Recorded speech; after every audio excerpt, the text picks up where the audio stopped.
हमारे पास अब वो तस्वीरें आनी भी शुरू हो जाएंगी जब लेह लद्दाख माइनस के टेम्परेचर में ऊपर की जो घाटियां हैं वहां से जो हमारे बीएसएफ के जवान हो या फिर जो हमारे सेना के जवान हो वो लगातार योग को लेकर एक बड़ा संदेश भी देते हैं।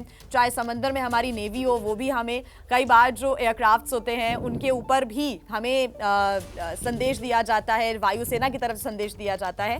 तो ये सिर्फ करने के लिए नहीं बल्कि आपको एक बड़ा संदेश देने के लिए ये तमाम जो कदम है वो उठाए जाते हैं। तो अब आप ये सोचिए कि सभी आपको जागरूक कर रहे हैं। हमारे साथ खास मेहमान भी स्टूडियो में लगातार मौजूद हैं और उसके बाद फिर एक बार हम विशाखापट्टनम चलेंगे क्योंकि वहां पर कुछ ही देर में प्रधानमंत्री पहुंचने वाले हैं। आशीना, आप डाइजेशन को लेकर बता रही थी क्योंकि इस वक्त बहुत ज्यादा जरूरी है कि भागती दौड़ती जिंदगी है, आप कई बार कुछ बाहर का खा लेते हैं या घर का भी आपको कई बार डाइजेस्ट नहीं होता है। ये भी प्रॉब्लम आती है क्योंकि कई बार ऐसा होता है कि आपको स्ट्रेस है और उस वजह से डाइजेशन पर असर पड़ रहा है। जो गट है, जैसा कि आपने बताया कि स्पाइन सेकंड ब्रेन भी कहा जाता है, लेकिन गट को भी सेकंड ब्रेन कहा जाता है और वो दुरुस्त रहे वो बहुत जरूरी है। बहुत ज़रूरी है, बिल्कुल ज़रूरी है। आपकी पूरी बॉडी स्वस्थ और दुरुस्त और तंदुरुस्त होनी चाहिए, मेरा यही मानना है। हम लोग एक बार फिर से वज्रासन में जाएंगे। हम लोग सबसे पहले जो मैं बहुत आसान सी योगा बता पाऊंगी जो आप बिना प्रैक्टिशनर भी कर पाए घर पे सब लोग। तो हम लोग सबसे पहले वज्रासन में जाएंगे। वज्रासन एक ऐसा आसन है जो आपको आसन फील नहीं होगा लेकिन वो आपके बॉडी पे वंडर्स कर जाता है। तो आपका सबसे पहले इस तरह से बैठना, घुटने मोड़ के, पीछे पैर आपके खुले होने चाहिए, हथेलियां आप यहाँ पे रखिए, आप दोबारा से स्पाइन सीधी रखिए। हमेशा से कहा जाता है कि योग एक फायदे अनेक।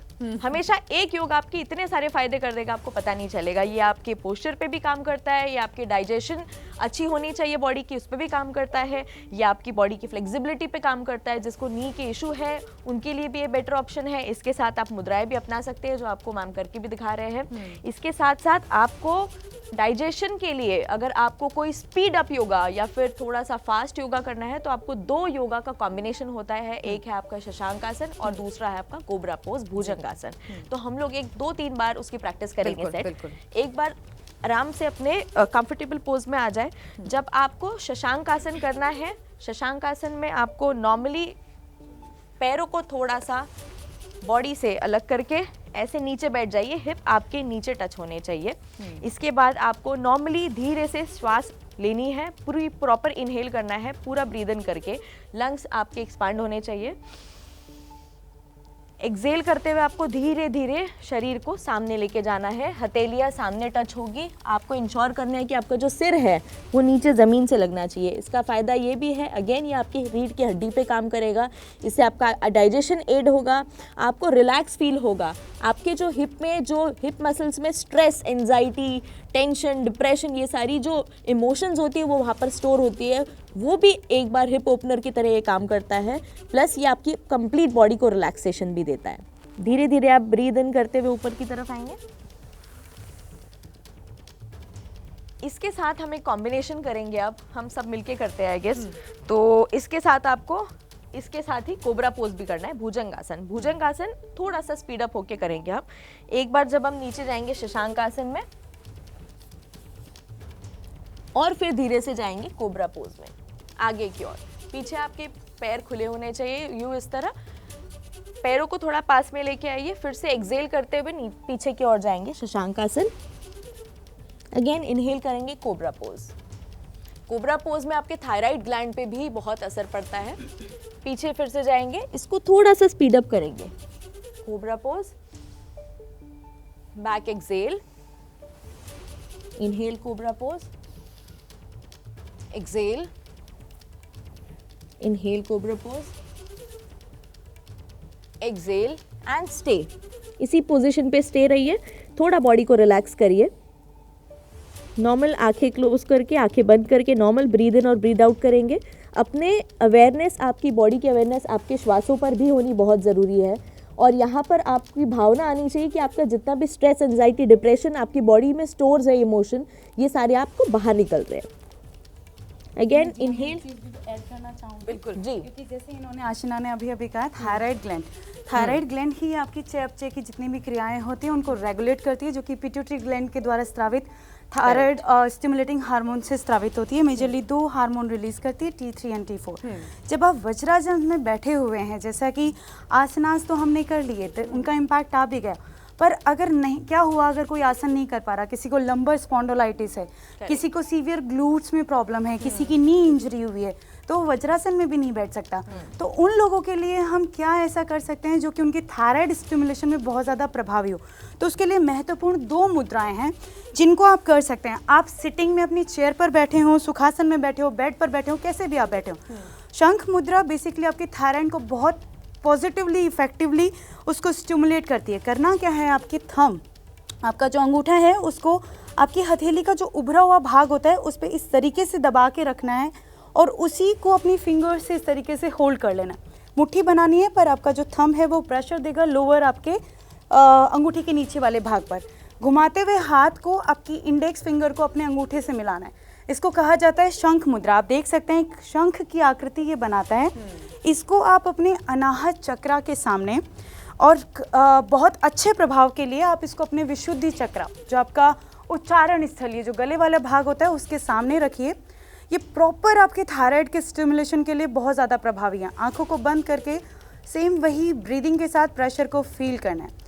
और उसके साथ साथ में आप अपने उच्चारण वाले भाग पर नीले रंग को प्रभाव को देखें, और यहाँ पर आप उच्चारण स्थल तथा विशुद्धि चक्र शुद्धि के लिए जो बीज मंत्र है हम, उसका उच्चारण भी कर सकते हैं।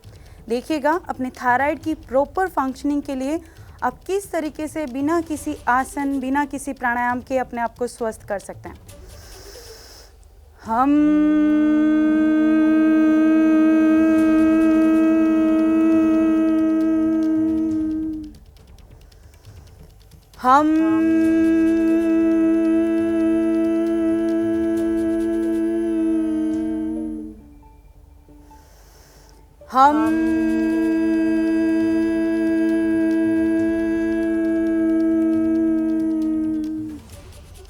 धीरे से वापस सेम दोहराएंगे हम दूसरे हाथ से भी, परंतु उसमें ना करके हम एक और महत्वपूर्ण मुद्रा भी जान लेते हैं जो भी बहुत ज़्यादा प्रभावी रहती है, जिसको हम उदान मुद्रा कहते हैं।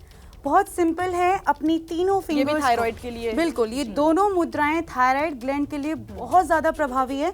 उदान मुद्रा, जिसमें आप अपनी तीनों फिंगर टिप को अंगूठे से इस तरीके से मिलाएंगे और अपनी जो आपकी लिटिल फिंगर है उसको फ्री छोड़ देंगे। हथेली को ऊपर की तरफ रखते हुए घुटनों पर सहज और सामान्य अवस्था में छोड़ दीजिएगा। सेम श्वास प्रश्वास। आप विशेष ध्यान रखिएगा अपने उच्चारण वाले भाग पर, विशुद्धि चक्रा पर, क्योंकि जब हमारे चक्रा अलाइन होते हैं तो यूनिवर्स के साथ हमारा अलाइनमेंट स्वतः ही हो जाता है। उसमें सबसे महत्वपूर्ण विशुद्धि चक्र आपके थायराइड ग्लैंड के लिए। श्वास को भरते हुए उसमें प्रेशर दीजिएगा और श्वास को खाली करते हुए प्रेशर को रिलीज कीजिएगा। अब मुद्राओं के साथ विशेष बात ये होती है कि आप इनको कहीं भी कर सकते हैं। बस एक बात का ज़रूर ध्यान रखिएगा कि खाने के जस्ट बाद आपको करने नहीं बैठ जाना है। एटलीस्ट 1 से 2 घंटे का गैप ज़रूर रखिएगा। एक्सेल करते हुए रिलीज एंड रिलैक्स। ये जो दोनों मुद्राएं हैं और उसके साथ में जो हम का उच्चारण है, ये आपके प्रॉपर थायराइड को स्टिमुलेट करता है, जिसकी वजह से उसकी फंक्शनिंग बहुत ज़्यादा प्रभावी हो जाती है। आज हम देख रहे हैं अमूमन हाइपरथायराइडिज्म, हाइपोथायराइडिज्म, ऐसी बीमारियां इतने व्यापक स्तर पर फैल चुकी है कि हम अपने आप को स्वस्थ रखते हुए भी स्वस्थ नहीं रह पाते।